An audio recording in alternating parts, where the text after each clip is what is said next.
When we talked about the truss, after building the Tonti diagram, we did such things like talk about the principle of virtual work. Before we can talk about the principle of virtual work for the bar, we need to develop the notion of dot products. So when we did virtual work in the truss, we did dot products for external virtual work and internal virtual work. And these were vectors we did dot products of. But for the bar, we have functions like p hat, u hat, f, and epsilon. So how do we do dot products of functions? So for example, how do we do the dot product of p hat and u hat?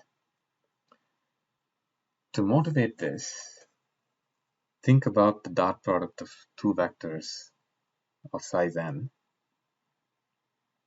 X has components x1 through xn, and y has components y1 through yn. And think of plots of these vectors. So think of as though the index is the abscissa and the value is the ordinate, like this, for x, and similarly for y. And what the dot product amounts to is we take a component by component product and then we sum that all together. Now let's see if we can think about the same kind of thing for functions. So suppose we have two functions f and g over the interval from a to b. So we can make a plot of the function f of x from a to b, make a plot of the function g of x from a to b, and we just multiply component by component and add. If we did this, what we get is the integral.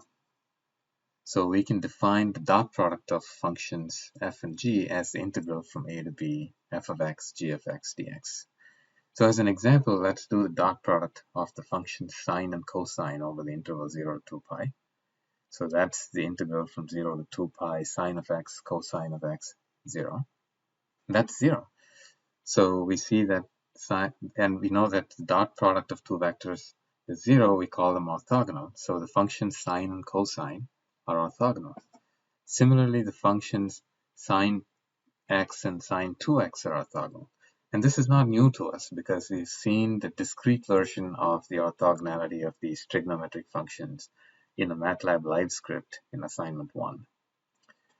And this kind of orthogonality of functions plays a crucial role when we talk about Fourier series. Very important idea. We'll talk about that in assignment number 6.